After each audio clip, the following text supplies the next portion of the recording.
participate in athletics. It's given them a whole different feel about, I can do this. I don't need a man by my side in order to make a good living in this world. Think about that. That's with only 50 years old. Prior to World War II, every woman thought, if I can't be a nurse or a secretary or a teacher, my God, I got to get married because I can't make a living. And there was so much truth to it. Think how far we've come. Think how good it's been that we have now moved through some of those subtle but real issues with respect to discrimination and diversity. I want to go back to your current position as the executive director at the Human Rights Education Institute in Coeur d'Alene. Share with us, Bob, how you view the Institute as being the vehicle for change in not only our community, but hopefully the region and beyond that. Some people probably don't think we need to exist at all. They think, we don't have large racial groups and populations. Why in the world do you even exist? We have groups that will deal with women's rights. We have groups that will deal with children's rights. That's right, they do. But I think there needs to be a vehicle through which it's kind of like a funnel. And it says, let's reach out and talk about all of these issues, and let's collaborate with all these different groups so that we can be a focus that gives this community a new image. We talk about having been the All-American City. We talk about how wonderful it is to live in Coeur d'Alene. I think that the greatest thing we could say is that we have an institute devoted to the maintenance or the improvement of how people relate to each other, how they respect each other. The whole concept, my God, we're human. Our first objective should be, let's deal with our rights and make sure that everybody understands we all have rights. I hope that's the way the Institute will be seen. And so when people say, wow, I got a little bit of a problem here and I don't know who to go to, well, call Bennett. Maybe he knows somebody that does know. I certainly don't have the answers to many of these questions, nor do I have the talent in terms of how to address them.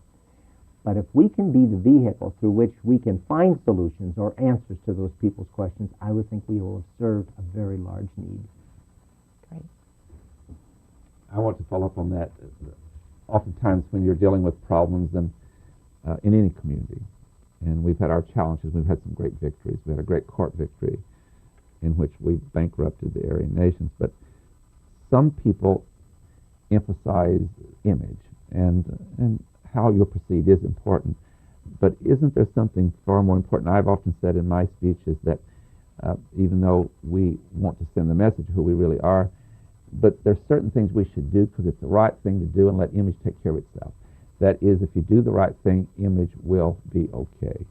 But it's getting to the heart of what it's all about, and that is you just need to do the right thing. And so I'll get you to respond to that approach to the whole question of human rights.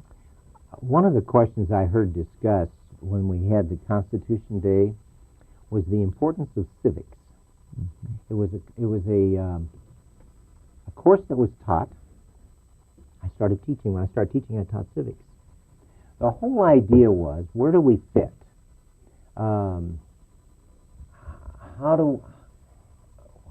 Not only where do we fit, what responsibilities do we have in terms of making a contribution to our society? Well, in order to do that, you have to have a value system, it seems to me. Mm-hmm. And from time to time, your value system will be challenged. And your value system will determine everything you do. Absolutely. Unfortunately, I don't know that most people have had the opportunity or taken the time to even know what their value system is. And it seems to me that is part of what we should be about in terms of human rights. What do you stand for? Mm-hmm. And there should be a time, and there will be a time, in every man and woman's life where that will be tested. Mm-hmm. And hopefully they will have thought through their value system enough that they will be able to have some guts to deal with it. The Spokesman Review did a 6-month series on leadership. Yes. And they chose 6 people, and I was very fortunate to be one of them. I felt humbled because the other people had so much more leadership qualities than I. But that was one of the things we discussed. Each 6 of these people did during that 6-month series, and that is part of the whole idea of leadership is to have a set of values, something you believe deeply in, but have the courage and the fortitude to support It it. would be hard to do. And you had that test here at North College, and I've always admired you on that, and that is there was a real test, and there was at one point 150 letters in a tabloid, and only 20 of them supported the human rights position, and yet you would not back up. So what I'm asking you is, sometimes must you go against the tide to do what's right? Yeah, I think a person has to know in his gut what he feels is correct, and if he doesn't have anything there, it's pretty. You just go with the wind. And in fact, that's been a criticism, I think, of so much of our society today. Do we know what we stand for anymore? I think as a nation, we're going to have to rethink that.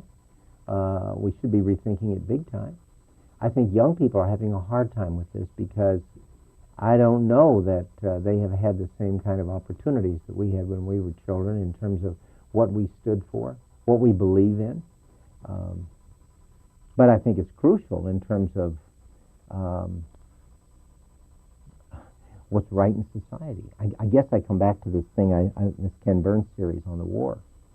My goodness, when you heard some of those older men who are they'd be in their 70s and 80s now, speak about the challenges they had with respect to, I mean, we're talking about life and death. And they had to reach down into their core and say, what do I believe in? What am I about? Mm-hmm. And one of the hardest things that kept coming up over and over and over is that we have been taught in this country that killing is wrong. And they had to be taught that killing is okay to do. And what a gut-wrenching experience that was for them. Then they had to make the transition back to society and say, no, it's wrong again. We're going through that same thing right now. I think there's no more important discussion to occur in anybody's life than that. Who are you and what do you stand for? Okay, thank you. Janelle Burke. I want to change the direction here just a little bit to talk about a human right, if you will, to have food, to have shelter, those kinds of things, and the disadvantaged in our country, and in our community, for that matter, in each community where our viewers are observing this program. Can you speak to that, please? Well, first of all, I think it's very easy for those who have not to know anything about those who don't have. That's right. We can live in a very small world. An insulated world. An insulated world. It's very easy, more easy now than ever before, I think, in the history of man, for us to insulate ourselves. And with all the technology, we're becoming more and more that way. So as a result, I think we are less sensitive to those who are hurting badly. And we know there are many who are. I had an opportunity to talk to somebody about the questions, why do you exist? And they said, in Coeur d'Alene, we don't have small racial groups. Why do we need this? I think it's in large part the person I talked to is very insulated. And it isn't that he didn't care or he doesn't care. But it's a little bit like me when I was in high school. I didn't know those kids had to sit up in the balcony. I didn't even think about them. And when you don't think about them, when you don't come in contact with them, it just isn't part of your world. But we do have a responsibility in this country as a government to speak to those issues. And our leaders should be speaking to it. And maybe through institutions like this, we can make those issues more understandable, more visible. I just think it's so easy to move only in our little world.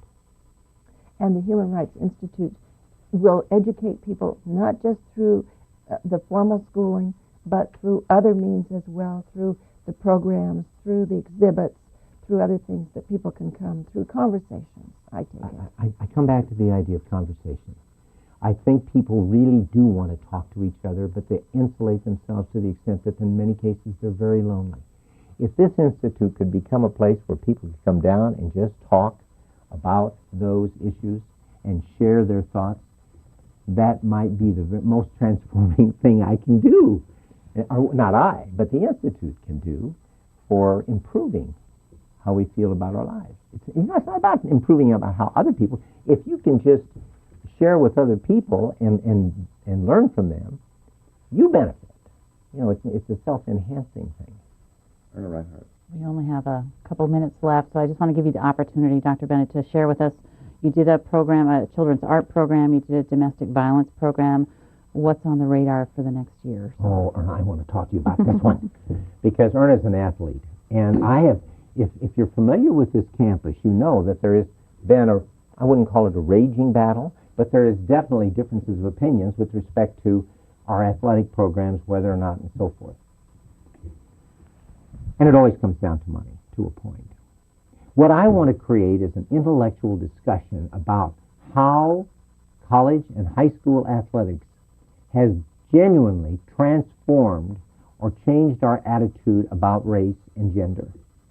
I want 2 months surrounding that whole question of how have athletics made a difference in this country in terms of how we treat each other. We're just about out of time, but ladies and gentlemen, for you who would like to pursue more information about what Dr. Bennett's been talking about in the Human Rights Education Institute, there is a website, and it's www.hrei.org, and HREI stands for Human Rights Education Institute, but you have to use hrei.org, and also it's on the screen now, and there's a telephone number too in Idaho at the center if you'd like to get in touch with Dr. Bennett and his staff. He has a staff there, and they're open Monday through Friday, and we would like to invite you, not only in the Coeur d'Alene area, but in Spokane and the whole region, or come from Canada, not only to visit the Institute, but to engage in these dialogues.